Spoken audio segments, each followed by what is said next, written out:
Muy buenas a todos y bienvenidos a un nuevo episodio de The Hustle Podcast en el que revisamos cómo lo están haciendo los ganadores del deadline.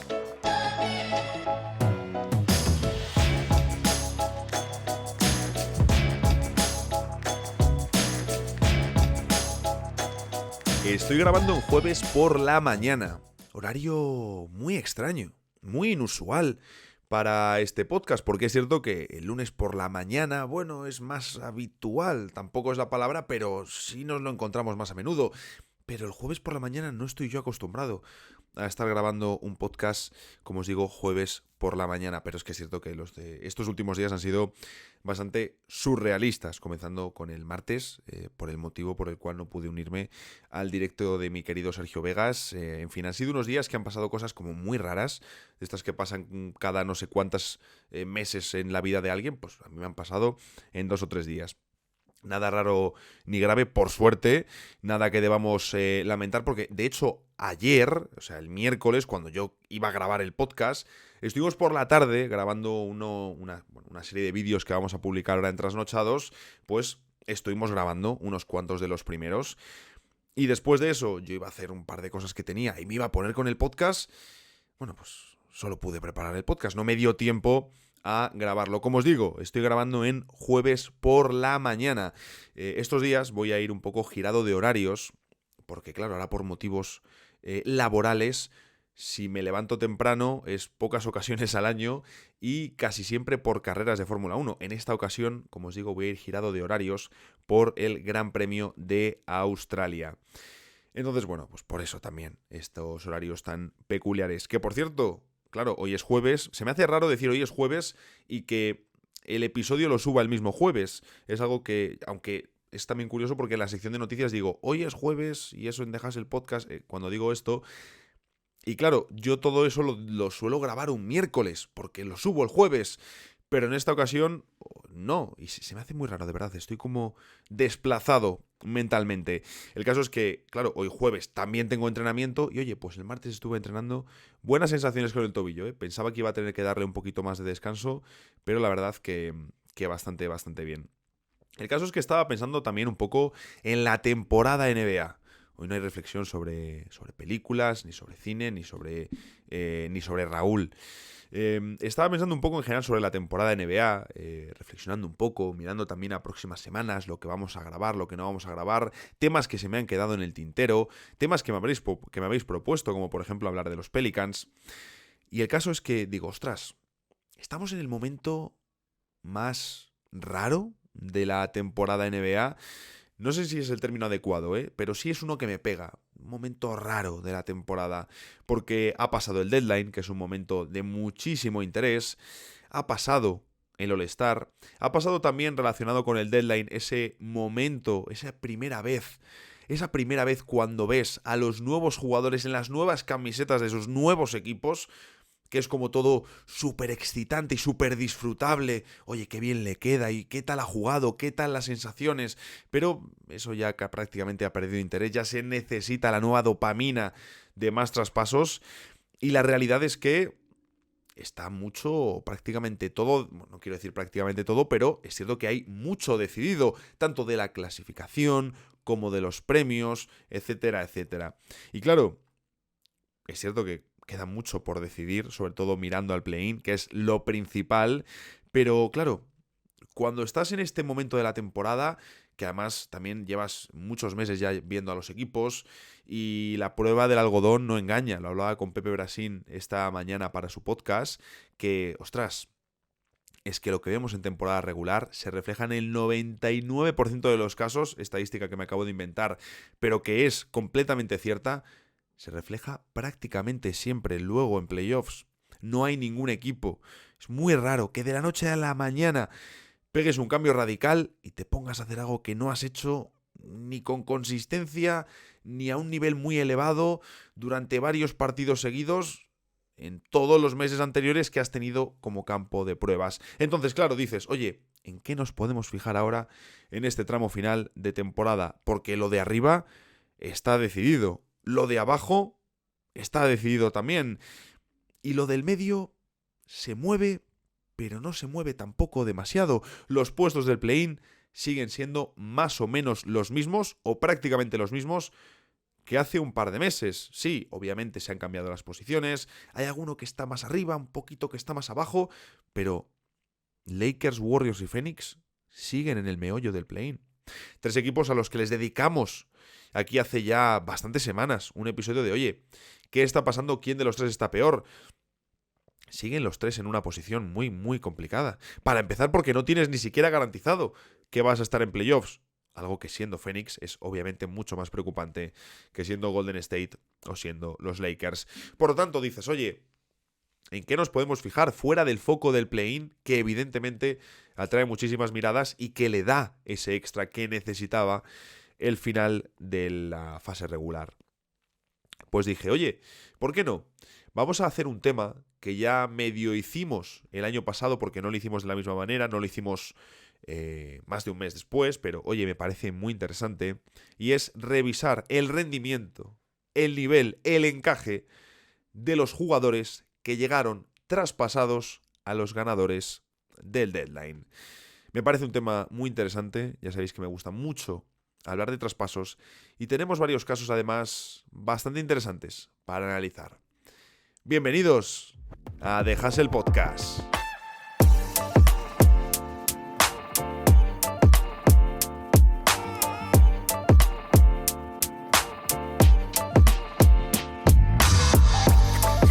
Lo primero que tenemos que definir para este episodio es, evidentemente, quiénes fueron los ganadores del mercado. Aquí yo ya os di a los míos, pero tenemos que poner un punto de partida, un punto desde el que iniciar este pequeño recorrido, porque ya os digo que tampoco es el caso de hablar de 8 o 9 equipos diferentes. De hecho, vamos a hablar de casos muy concretos. Y os puedo decir, por ejemplo, que Dallas Mavericks no va a estar entre los equipos de los que vamos a hablar hoy.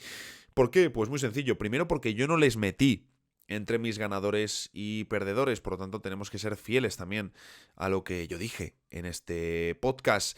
Y luego además, porque ya hemos hablado mucho de ellos, hemos hablado bastante de Dallas, venimos de un episodio reciente de haber hablado de los Mavericks, de la situación del equipo, de lo que están ofreciendo también esas nuevas incorporaciones, y como os digo, esos caramelos envenenados, que quizás lo tiraría de nuevo, y lo remarco que lo dije en ese episodio, en el último de Dallas, remarcar que es un comentario más hacia PJ Washington que hacia Daniel Gafford, pero en general hacia los movimientos de la gerencia de Dallas Mavericks, entendiendo también que tienen que convencer a Luka Doncic para renovar con el equipo. Pero claro, si continúan por esta línea, lo mismo le convencen a la vez que desangran sus activos y se mantienen como un equipo de nivel medio entre los equipos de playoffs.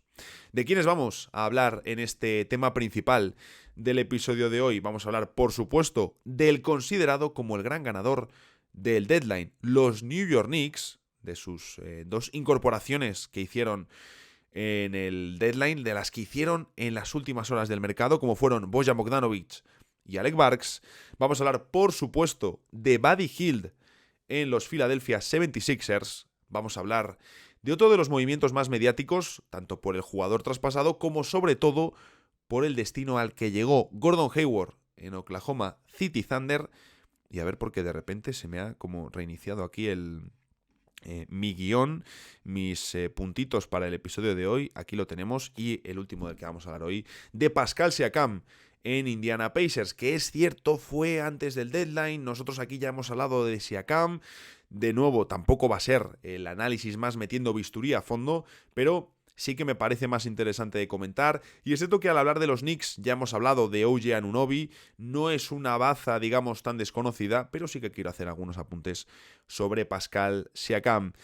Alguno podría haber dicho, oye, ¿y por qué no hablas de Boston y la adquisición de Xavier Tillman? Bueno, porque no considero que sea tan relevante como las que acabo de comentar, ni en impacto que tuvieron cuando se produjeron en el deadline, ni lo que se espera de estos jugadores en sus equipos. Al final Tillman es un complemento, fondo de armario, que ojo, esto no quita que luego en playoffs pueda ser una ayuda y que vaya a tener incluso partidos importantes o partidos destacados como los que ya dejó el año pasado con Memphis. Pero evidentemente no es lo mismo hablar de Bojan Bogdanovic y Alec Burks, estén jugando mejor o peor, que hablar de la adquisición de Xavier Tillman. He llegado a leer incluso, ojo a esto, a ver qué os parece, he llegado a leer a Charlotte y Toronto entre los ganadores del mercado.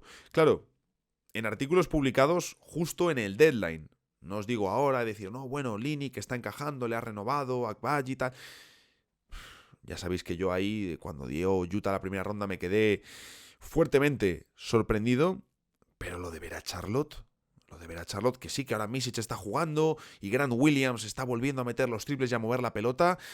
Pero ostras, tanto como para meterles entre los ganadores del mercado, mucho me parece, la verdad. Pero claro, ha llegado un momento, lo de ganadores y perdedores, antes era algo, digamos, una fórmula de hacer contenido diferente. Es cierto que sobre todo, al final esto es un contenido que hemos bebido desde Estados Unidos, el winners and losers que se hace del draft, de agencia libre, del mercado de traspasos, de todos estos escenarios. ¿Y qué ocurre? Que al principio no se hacía tanto, se hacía en algún artículo, en alguna web, en 2 o 3 webs, en algún podcast, en algún canal de YouTube. Pero ahora ya ganadores y perdedores se hace en todas las páginas, en todas las podcasts, en todos los canales. Aquí el primero, ojo, no lo critico. Y claro, ya cuando lo hacemos todos, pues te puedes encontrar de absolutamente todo. Pero sí que hay, por supuesto, unas líneas generales que seguía todo el mundo. Y en esas líneas generales se marcaba que el equipo que mejor se había movido con mucha diferencia esta temporada, y yo ahí firmo debajo, por supuesto, es el equipo de New York Knicks, que es de quienes vamos a empezar hablando. Como os comentaba, y lo sabemos todos de sobra, se hicieron con OG Anunoby, uno de los aleros pues más deseados de todo el mercado, el alero que, por ejemplo, necesitaba Sacramento para dar un paso al frente y no quedarse un poco como estancados en tierra de nadie. Fijaros, lo exigentes que somos ya con un equipo que ha roto una racha de prácticamente 2 décadas sin playoffs, se mete un año en postemporada y ya les estamos pidiendo que si no se hacen con Anunoby, se quedan atrás. Y viendo cómo funciona la NBA y sobre todo las carencias que ellos tenían, evidentemente está siendo así. Con Anunoby, con la llegada de OG al equipo, vimos cómo la jerarquía de los Knicks tenía mucho más sentido, cómo el juego tenía mucho más sentido y el equipo mostró un pick. De repente vimos ahí un pico de rendimiento muy importante de los Knicks y vimos a un candidato real para las finales de conferencia este y, ¿por qué no? Viendo lo abierto que está el panorama por ser el segundo mejor equipo de la conferencia detrás iba a decir de Miami Heat ya, no, ellos son los que ganan en mayo, por detrás de Boston Celtics. Oye, ¿por qué no soñar con ser el segundo mejor equipo de la conferencia? ¿Por qué no soñar con meterte en unas finales de conferencia este? ¿Y por qué no? Si ya Boston en el pasado ha caído y ha decepcionado en esas alturas de campeonato, ¿por qué no tratar de meterles otra vez en un serio aprieto con una defensa muy rocosa, como el año pasado ya Miami Heat les pasó por encima? Bueno, pasó por encima tampoco sería el término. Al principio sí, eso desde luego. En fin, como hablamos, es cierto que vimos ese momento de rendimiento espectacular de los Knicks y encima luego cogen y se hacen con Bojan Bogdanovic y con Alec Burks. Era como, ostras, estos tíos se han dejado una rotación impresionante. Y es cierto, se dejaron un equipo impresionante. Pero, ¿qué estamos viendo de los Knicks con Bogdanovic y Burks en el equipo? Lo primero, hay que entender que el equipo de Tom Thibodeau no atraviesa su mejor momento de la temporada y es en parte por las lesiones, por el cansancio físico. No estamos viendo el mejor punto del equipo de Thibs y desde febrero están con un balance de 10-10, es decir, 50%, es decir, mediocridad, es decir, uno o incluso 2 escalones, más bien diría 2 escalones por debajo de lo que necesitan los New York Knicks, 3 de lo que desean. ¿Y qué estamos viendo en concreto de Bojan Bogdanovic? Pues pérdida de minutos y de tiros de campo. Bien, esto era algo que nos podíamos esperar. Es decir, si sales de Detroit, un equipo terrible, o el peor de la NBA, donde estás teniendo mucho balón, y vienes a reforzar los New York Knicks con 34 años, pues lógicamente tu papel no va a ser tan relevante. Yo ahí lo entendía, decía, cuando llegaba Bogdanovic me interesaba mucho saber, oye, ¿qué tipo de papel va a tener?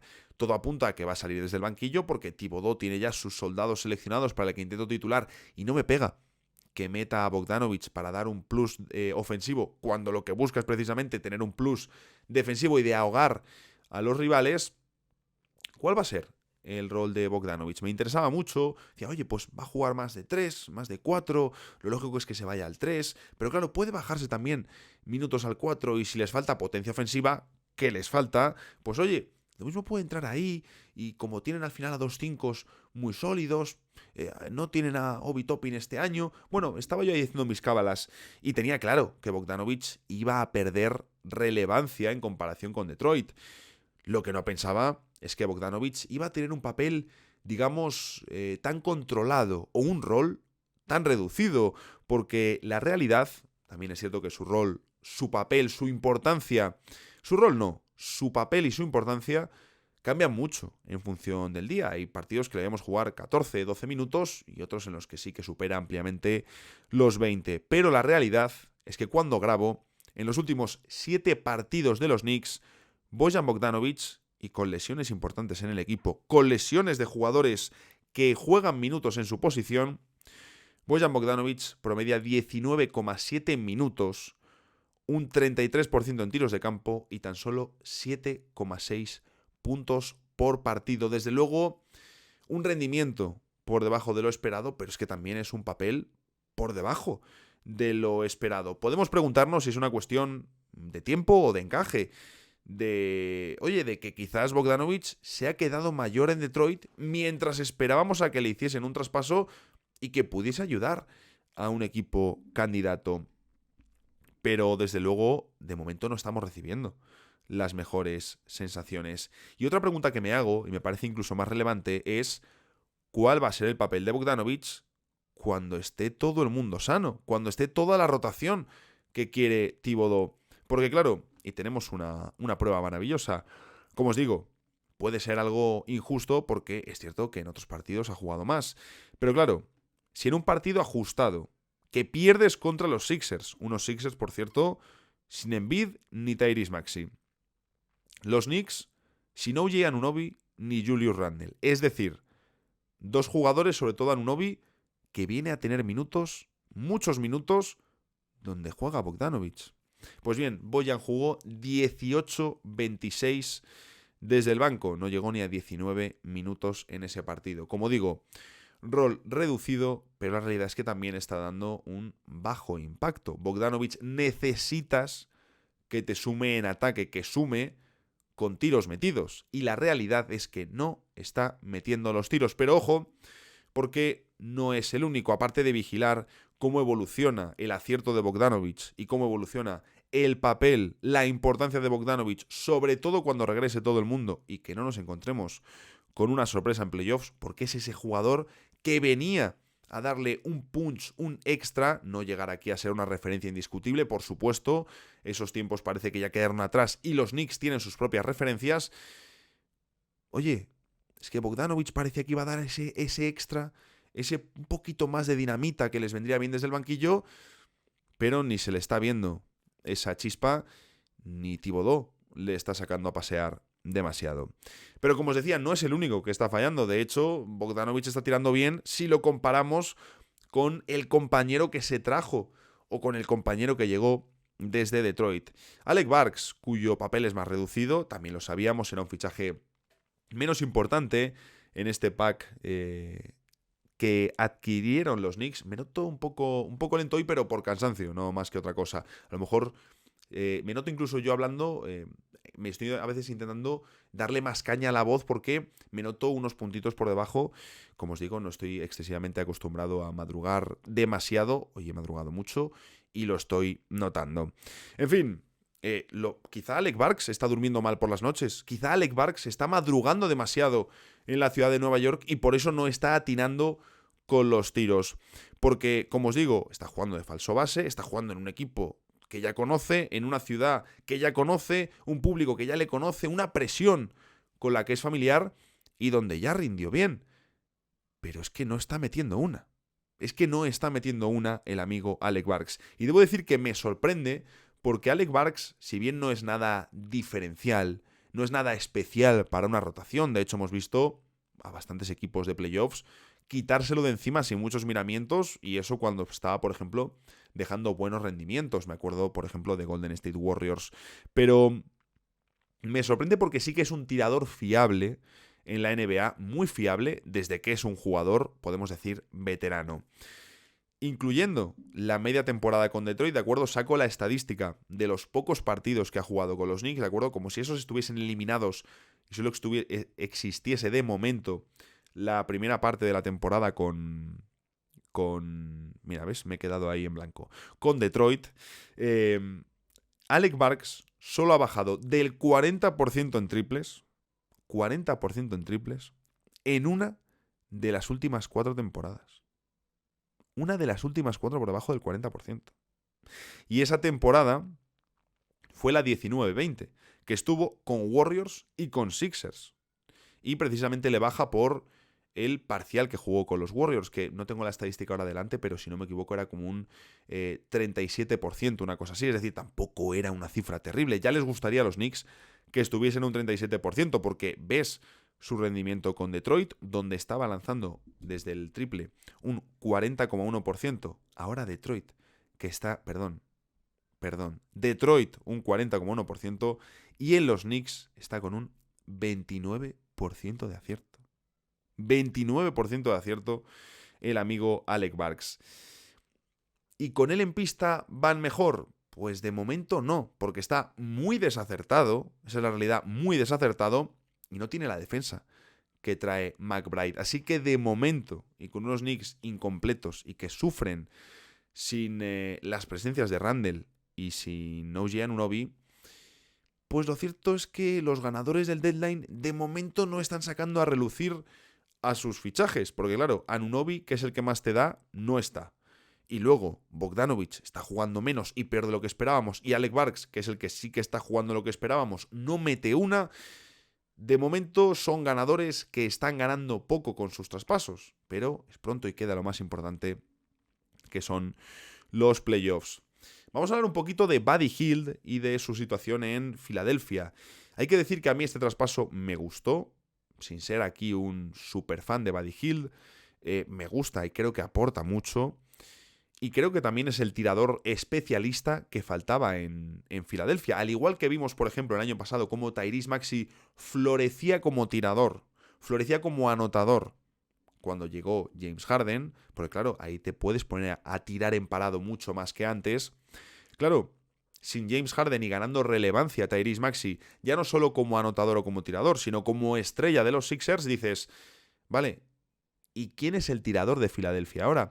Porque la realidad es que el equipo te ofrecía una nómina fiable de tiro muy baja, muy poco convincente. Miras el equipo y dices, vale, ¿quién es el mejor tirador por acierto? Nico Batum, que es un tirador de esquinas muy fiable, pero Nico Batum no es un tirador de volumen. Tú necesitas, como mínimo, a otro tirador fiable de volumen, y no me valen ni Kelly Oubre ni Tobias Harris, por supuesto, no me valen como tiradores fiables de volumen, no lo son. Tendrán días mejores, peores, temporadas mejores y peores, pero no son especialistas reputados en tiro exterior. Claro, y ahora Maxi le estás metiendo la carga de generar, de ser una estrella para ti. Por lo tanto, necesitabas, como el comer, una figura como la de Buddy Hield. Entonces, yo en ese sentido ya veía buen encaje, ya decía, oye, pues esto tiene sentido, creo que les va a venir muy bien a todos, creo que le va a venir muy bien a él, creo que le va a venir muy bien a Joel Embiid, pero, oye, es que además no fue lo único que hicieron en el mercado. Nos sorprendieron un poco con esa decisión que tomaron de mover a Patrick Beverley, y lo que hicieron fue, pues al final, ninguna estrella. Se venía meses hablando de si se iban a hacer o no con una estrella, con un All-Star, y al final, pues cositas mucho más simples. Ejecutaron el traspaso de Buddy Hield y luego se hicieron con Cameron Payne en esa salida de Patrick Beverley, además de abrir un hueco para hacerse con el fichaje de Kyle Lowry. Es curioso, ¿no? Al final, ver cómo Patrick Beverley vuelve a juntarse con Doc Rivers en Milwaukee y Lowry con Nick Nurse en Filadelfia. El primer punto para analizar la figura o la llegada de Buddy Hield a Filadelfia, donde no quiero decir que no sea tan estrella como lo ha sido en anteriores equipos, está claro que aquí no viene con el mismo cartel. Ya en Indiana había perdido importancia esta media temporada, seguramente porque los Pacers sabían que le iban a traspasar o que era muy probable que saliese traspasado esta temporada y no querían ya depender tanto de Buddy Hield, pero lo cierto es que en estos Sixers Buddy Hield viene a ser la versión menos importante de todos los equipos en los que ha jugado en toda su carrera, y así nos lo dice también luego la estadística, sobre todo de minutos disputados, porque luego tú puedes jugar menos minutos, pero que tu importancia como tirador sea incluso superior a la de otros equipos en los que hayas estado. Pero como digo, la primera clave para mí es que no hemos visto a Hield jugar con Joel Embiid, y desde todo análisis de los Sixers parte desde tener a Joel Embiid sano. Y lo cierto es que si tú miras a la rotación completa, si están todos sanos, que es la gran clave, pues oye, los Sixers presentan algo muy interesante. Por supuesto tenemos a Maxey como gran generador y a su alrededor un grupo de complementos con DeAnthony Melton lesionado, que lleva bastante sin jugar, Kyle Lowry y Cameron Payne. Luego una nómina interesante y variada de aleros, sin ninguno que sea estrella, pero interesante, con Buddy Hield, con Kelly Oubre, con Tobias Harris, con Nico Batum y Robert Covington, que también está lesionado, se tiene que recuperar y que, oye, yo creo que te sirve, es típico jugador que te sirve como as en la manga para los playoffs, para, ostras, me están jugando ahora con este tío, sale ante Tocumpo, necesito a lo mejor, vamos a meter a Robert Covington un ratito. Yo creo que es un as siempre interesante que tengas tú y que no tenga el rival. Y luego, tres grandes, Joel Embiid, Paul Reed y Mo Bamba. Sabemos que si quitas a Cameron Payne, a Robert Covington y a Mo Bamba, que son pues, los que más me sobran de esta rotación y los primeros que deberían perder minutos de cara a playoffs, pues oye, lo cierto es que te quedan 9 jugadores muy interesantes para una rotación de playoffs. Hablaríamos de Tyrese Maxey, de Anthony Melton, Kyle Lowry, Buddy Hield, Kelly Oubre, Tobias Harris, Nico Batum, Joel Embiid y Paul Reed. Mi pregunta es si es la mejor rotación en términos de equilibrio, en términos de complementos, en términos de veteranos, en términos de especialistas que han tenido los Sixers desde que Joel Embiid es un candidato a MVP. Alguno me dirá, bueno, cuando tenían a Redick, a Butler, a Simmons, es cierto que tenían un quinteto titular muy potente, creo que no tenían tantos especialistas tan fiables ni tanto fondo de armario, pero además es cierto que ese equipo no terminó de funcionar del todo. Y bueno, últimamente estamos viendo a Buddy Hield salir desde el banquillo y a mí la verdad que me está gustando su versión, me está gustando su encaje. Creo que es un encaje muy natural y muy bueno en estos Sixers. Creo que además Nick Nurse le va a saber sacar todo su jugo, sobre todo cuando vuelva Joel Embiid. Y de verdad, mi pregunta es...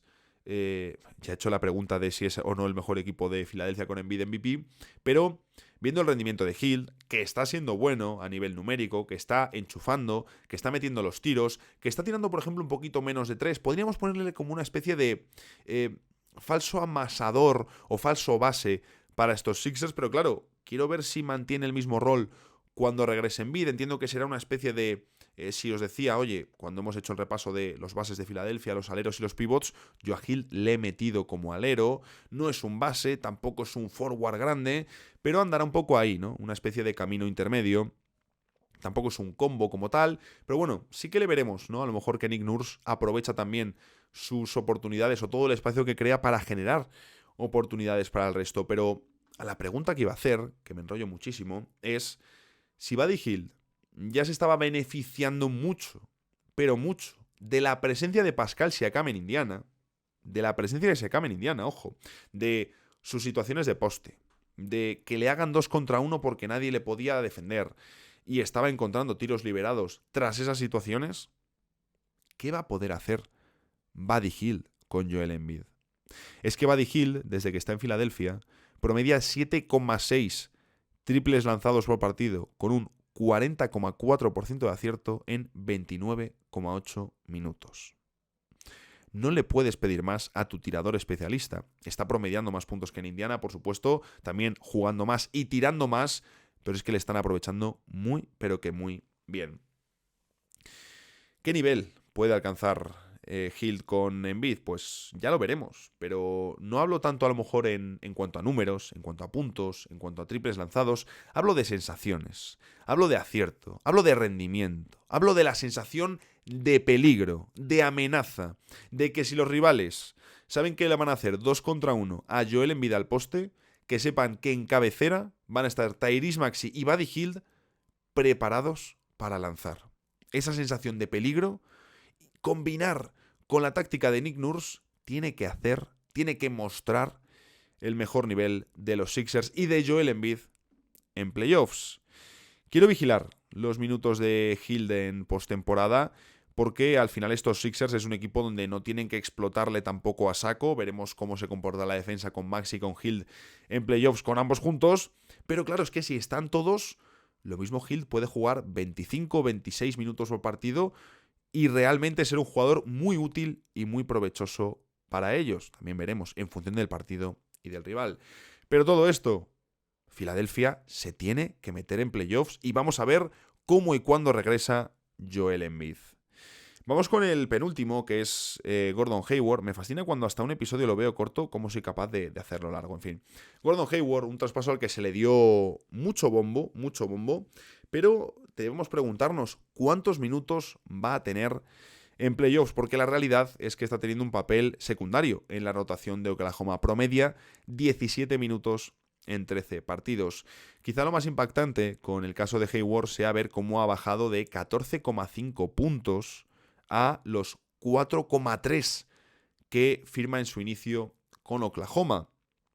A alguno le puede chocar mucho, de primera, yo lo puedo entender. Pero claro, es que el actual tramo con los Thunder es el tramo en el que Hayward está lanzando menos en toda su carrera en la NBA. Menos incluso que en su inicio de carrera, porque siempre hay jugadores que luego explotan a lo mejor en su segundo o tercer año, pero que el primer año no juegan nada. Ese fue el caso de Gordon Hayward, que en su primera temporada jugaba 16,9 minutos, promediando 5,4 puntos y 4,1 tiros, es decir, un papel muy secundario como rookie. Bien, pues ahora juega un poquito más de 16,9 minutos que tenía como rookie a los 17 que te firma con Oklahoma, pero claro, es que está tirando menos y está metiendo menos. Tampoco está tirando mejor, no está tirando mal, pero está tirando poco y no está tirando tampoco salvajemente bien, porque cuando tu volumen es tan bajo, ¿cómo lo mides? Si no, es que está en un 55 en triples. Ya, amigo, pero es que si te has tirado 7 y has metido 4, pues no lo puedo medir igual. Que está muy bien porque sabemos que es muy buen tirador, pero lo que está quedando más claro que nunca es que el papel de Gordon Hayward en este equipo de Oklahoma es un complemento. Ya nos podíamos hacer esa idea, pero yo quería vigilar, oye, pues lo mismo es un jugador al que quieren que tenga minutos muy importantes. Ojo, puedes tener pocos minutos y que sean importantes. También hay que vigilar si es una carta para aumentar sus minutos en playoffs. Puede ser que Oklahoma se esté guardando a Hayward, que digan, oye, primero porque no quiero desvelar todo lo que tengo con él hasta los playoffs, y segundo porque no quiero que se me lesione, que ese es mi mayor miedo, y lo entendería perfectamente que le estén dosificando, porque si hablamos que en ocasiones esta temporada la falta de amenaza exterior de Giddey ha penalizado a Oklahoma, pues oye, quizás la figura de Hayward te puede permitir sacar a Giddey de tu quinteto ideal y reforzarlo todavía más, incluso darle más tamaño, darle más defensa, aunque Giddey es cierto que le podemos ver hacer un muy buen trabajo de manos y de lecturas. El caso es que al final el papel de Hayward es otro en este equipo y es un rol de hacer jugar al equipo. Tirar es muy secundario para el veterano. De momento, poco que medir también con él. Viene a reforzar todos los puntos fuertes que ya tenían y no viene a tapar los puntos débiles de Oklahoma. Por lo tanto, encaja, está funcionando, aunque como digo, con un papel muy reducido. Y terminamos con Pascal Siakam, que de todos los que hemos hablado, el movimiento más relevante y diferencial. Tampoco voy a sorprender a nadie, me imagino, porque es que al final Pascal Siakam hablamos de un tío que sí que tiene mayor jerarquía en la NBA. Y oye, lo cierto es que se le está viendo muy bien. Se le está viendo muy bien. Creo que en Indiana tiene la posibilidad de mostrar el mejor rendimiento de su carrera. Ojo, rendimiento. No estadísticas, no logros, porque al final en Toronto has sido campeón, has ganado reconocimiento, pero creo que en Indiana sí que tiene esa posibilidad de dejar su mejor rendimiento como jugador y creo que su encaje con Haliburton es muy natural. También creo que a Haliburton le sigue faltando algo. Bueno, en general a Indiana le sigue faltando algo. No parece, encima de la lesión de Benedict Mathurin, que es un palo terrible, no parece que vayan a estar este año en la lucha del este. No deberían. Y desde luego, ni Haliburton es una primera espada para ir a por el título, ni a lo mejor Siakam es la segunda espada ideal. Pero está claro que se benefician, encajan y están, bueno, iba a decir sacando mutuamente la mejor versión de los otros, pero sería mentir sobre Haliburton. Siakam sí que está sacando la mejor versión de otros jugadores y está sacando todo su repertorio a relucir porque encaja muy, pero que muy bien en este equipo de Indiana. Creo que además... Claro, la pregunta es, oye, bueno, para mí personalmente Haliburton no es una primera espada para ganar la NBA. Quiero seguir viendo cómo evoluciona, pero hay algo ahí que no me termina de cerrar por su perfil, en cuanto a carácter y tal me encanta, en cuanto a estética me encanta, pero no creo que sea una primera espada para ganar la NBA, para formar un bloque candidato. Y eso es un posible tema de debate ahora que lo pienso. Oye, ¿por qué no? Una conversación de con qué jugadores puedes contar como primera espada para ser un candidato en la NBA. Y ojo, ¿qué necesitan a su alrededor? Que es lo más importante. Y qué jugadores no sirven como primera espada para ser un candidato real en la NBA.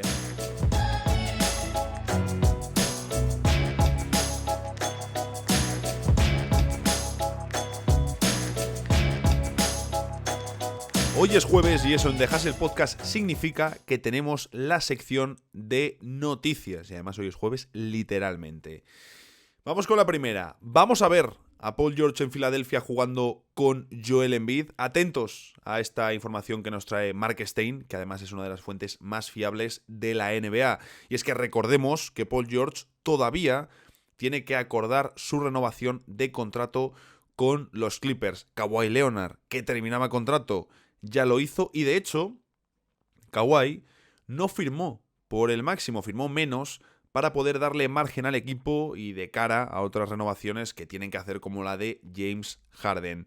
Pero Paul George todavía no lo ha hecho, el proceso se está demorando más de lo que se esperaba porque el jugador y la franquicia llevan en negociación de renovación de contrato desde hace bastantes meses. Y el caso es que, como nos dice Mark Stein, los Sixers se perfilan como un pretendiente ansioso para George en caso de que salga al mercado. De salir, Paul George sería sin ningún tipo de duda uno de los nombres más grandes de la agencia libre, muy interesado también en saber cuánto le pondrían sobre la mesa, pero entiendo que si deja los Clippers sería por una oferta del máximo salarial, que si no, no tendría ningún sentido marcharse de Los Ángeles. Y de hecho, Stein lo que señala es que la presunción general es que el deseo de PG pasa por renovar con los Clippers. Aquí vengo a añadir también unas declaraciones que ha hecho el jugador recientemente, recogidas por Tomer Atherley en Clutch Points, debido a las derrotas recientes un poco feas, un poco complicadas de unos Clippers que justo cuanto más nos estaban convenciendo, hay algo que no nos termina de cerrar del todo. Sí, la plantilla impresiona, desde luego han encontrado esa forma de combinar muy bien y de jugar muy bien, pero hay cosas ahí que no terminan de cerrar y que no nos terminan de dejar a los Clippers como un grandísimo candidato, aunque sí parecen, si no es la gran alternativa, el gran favorito por detrás de Denver Nuggets en la conferencia oeste. En concreto, estas declaraciones de Paul George son después de una derrota bastante fea contra Atlanta. Queremos ser un equipo consistente y queremos establecer una identidad. Siempre he hablado de tener una identidad y creo que es sumamente importante. Cuando eres un equipo que tiene una identidad, los equipos saben a qué se enfrentan. En este momento, no creo que tengamos una identidad. En general, no penséis que estas declaraciones, ostras, pues si Paul George está diciendo esto, a lo mejor sí es posible que se marche de los Clippers en verano. No lo hizo en tono de rajar, de hecho lo hizo en tono reflexivo de lo que necesitan los Clippers y no fue el único, porque Kawhi Leonard y Tyronn Lue también expresaron que el equipo necesita mayor energía, mayor concentración, mayor esfuerzo desde el principio de los partidos para competir de tú a tú contra los rivales. En fin, una película que ya nos suena con los Clippers. Veremos porque con Paul George yo creo que no habrá culebrón, que renovará con la franquicia, pero veremos si es que está tensando la cuerda de lo económico o si quiere ver cómo avanza esto en lo deportivo antes de poder meterse en un jardín por si van mal las cosas en los playoffs. Vamos con la segunda, y es que ya tenemos los grupos para los Juegos Olímpicos de Baloncesto en París 2024. Y ojito, porque el grupo de la muerte, pero el grupo de la muerte sin ningún tipo de duda, es el que sería para España. Y digo sería por si España acaba yendo a los Juegos Olímpicos, que es una posibilidad, por supuesto que está sobre la mesa. Desde luego las sensaciones después de las últimas ventanas no fueron las más prometedoras y España tiene por delante un clasificatorio durísimo, un preolímpico en Valencia del 2 al 7 de julio, si no me equivoco, que va a ser una maravilla, que yo espero estar allí y que va a ser muy pero que muy tenso. El caso es que en el... también tenemos, por supuesto, el grupo en el que va a estar Estados Unidos, que ya está clasificado para esos Juegos de París. Pues bien, el grupo para el Team USA está formado, el grupo C, junto a Serbia y a Sudán del Sur, más el ganador del preolímpico de Puerto Rico, del que podrían salir Italia o Lituania. Es decir, si por ejemplo se clasificasen los lituanos, podríamos ver un grupo con Estados Unidos, Serbia, Lituania y Sudán del Sur. Creo que bastante interesante, ¿eh? Creo que bastante interesante. Sudán del Sur ya hemos visto que tiene cositas como para ir, obviamente, de equipo con a priori menos opciones. También el que menos tiene por perder. Luego Estados Unidos, Serbia y Lituania. Es decir, uno se va a quedar fuera seguro y otro tendría que buscar y hacer grandes esfuerzos por terminar como uno de los mejores terceros. Y luego el grupo de España, como os digo, bueno, el grupo teórico de España, el grupo donde va a estar el ganador del preolímpico de Valencia. Es sin ninguna duda el grupo de la muerte, porque tenemos ya a Australia, tenemos ya a Canadá y luego estará el ganador del preolímpico de España, es decir, el que se disputa en Valencia, y el ganador del preolímpico de Grecia. ¿Que quiénes están en el preolímpico de Grecia? Pues aparte de la Grecia de Giannis Antetokounmpo, la Eslovenia de Luka Doncic. Es decir, en el caso de que España ganase en el torneo preolímpico y se clasificase para los Juegos Olímpicos de París 2024, que ya va a ser una tarea complicada, realizable pero complicada, nos encontraríamos con que después España se podría encontrar con un grupo, con Australia, Canadá, España y Grecia, o Australia, Canadá, España y Eslovenia. Recordemos que de cada grupo se clasifican los 2 primeros y los 2 mejores terceros. No va a ser fácil, no va a ser fácil, y España, en caso de estar en los Juegos, tendrá un grupo muy difícil, no, el peor de todos, el grupo de la muerte. Relacionado también con los Juegos Olímpicos, nos viene a decir Steve Kerr, porque digo, oye, ya que hay novedades o sí, algo nuevo sobre la posible plantilla de Estados Unidos, vamos a comentarlo aquí que hablamos de los Juegos. Le han preguntado a Steve Kerr por Jalen Brunson, por cuál es la posición del base de los Knicks para la lista definitiva de 12 jugadores, y es que si lo recordáis, ya han salido bastantes nombres, ya sabemos de ese núcleo principal, donde tendría, si hablamos de bases, competencia para Jalen Brunson, estarían sobre todo Stephen Curry y Jrue Holiday. Sabemos que además son perfiles que se pueden ir al 2 sin problemas, sobre todo Jrue Holiday. Curry me sorprendería que le quisiesen alejar de la pelota, pero luego también se hablaba de meter a Tyrese Haliburton, que estuvo en el Mundial y es uno de los jóvenes, una de las estrellas de nueva generación de la NBA. Entonces, claro, si ya te llevas a esto, si te llevas a Devin Booker, si te llevas a Anthony Edwards, te vas a llevar también a Jalen Brunson.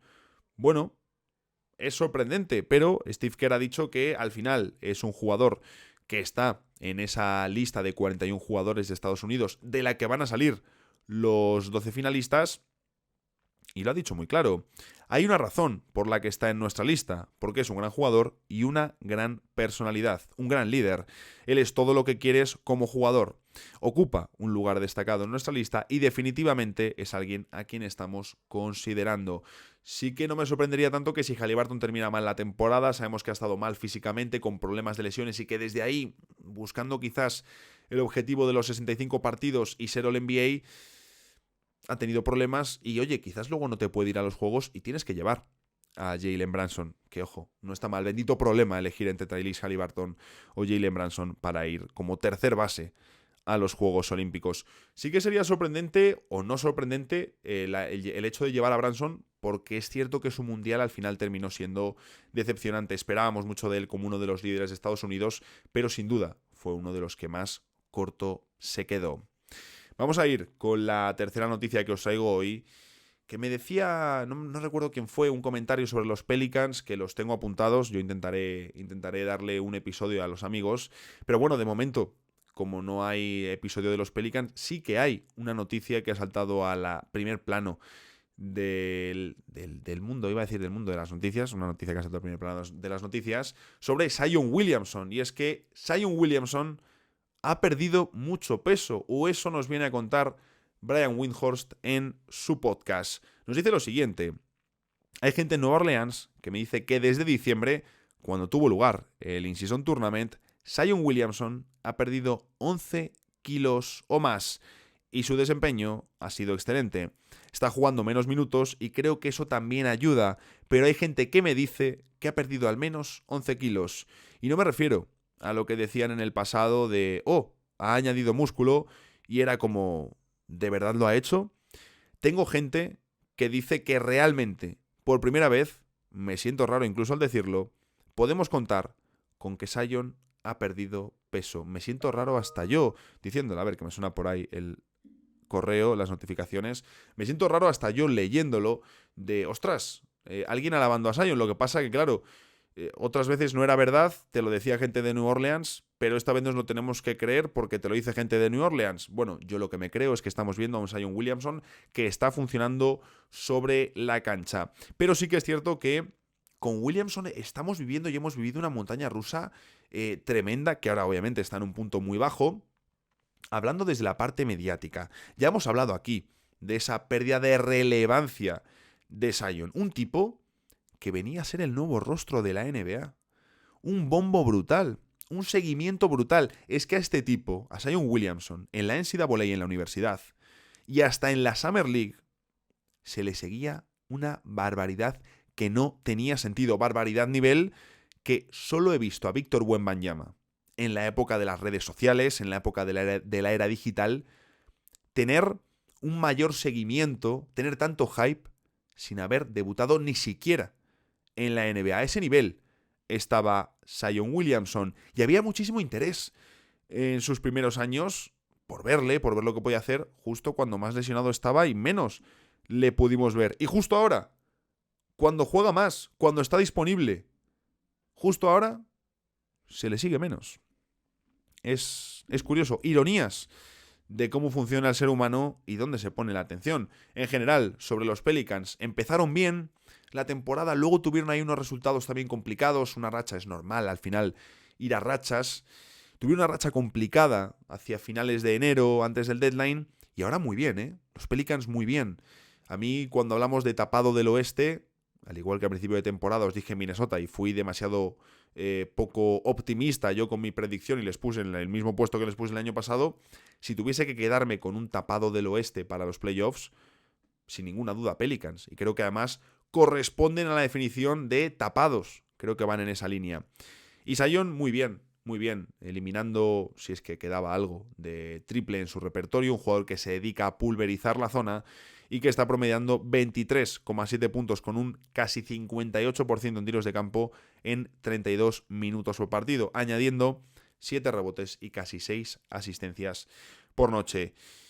Como digo, daño criminal en la zona, sobre todo que está pudiendo jugar con regularidad, con consistencia, sin lesiones, y eso la verdad que lo celebramos. Vamos a terminar con una ración. No puede haber un episodio sin que hablemos de novedades, de Lakers, de Golden State, de Dallas, de lo que vende, de lo que vende. Y hoy traemos novedades sobre los lesionados de Los Ángeles Lakers.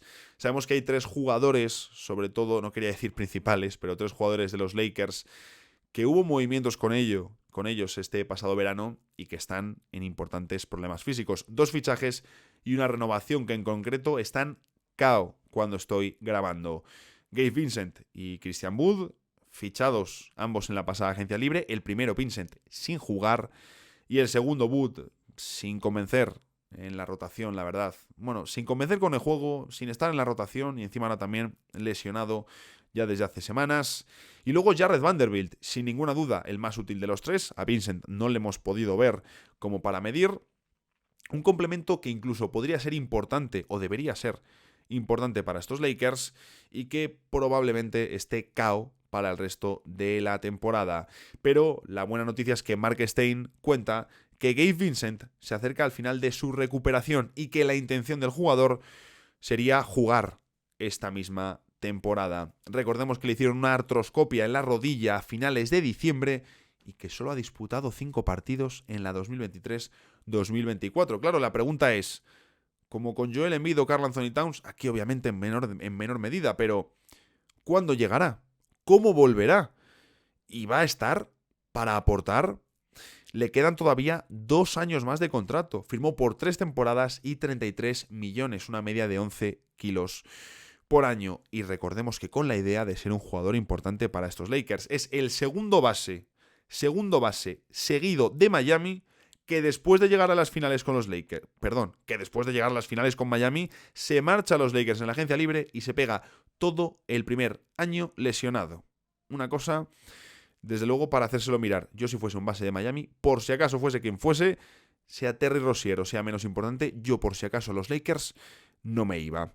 Y luego Christian Wood, como os decía, que se ha hecho precisamente una artroscopia en la rodilla izquierda, según nos ha informado Dave McMenamin de ESPN, y va a estar fuera para varias semanas. No se sabe si volverá en la 2023-2024, pero lo cierto es que ya lleva fuera desde el 14 de febrero. En fin, malas noticias para los Lakers, una temporada muy complicada para ellos, en la que ni siquiera con LeBron y con Davis jugando prácticamente siempre, pasas de ser un equipo mediocre, que eso es lo que eres. Y es muy triste que un equipo que con LeBron y Davis sanos no sea ni siquiera un poquito especial. Es la verdad bastante triste. En fin, la semana que viene, el jueves, tenemos preguntas y respuestas, que las recogeré entre el lunes y el martes porque grabaré el miércoles, ¿de acuerdo? Para que lo tengamos ya todos claros. Mientras tanto, como siempre, a seguir disfrutando de la NBA y nos vemos por aquí el lunes en el próximo episodio de The Hustle Podcast.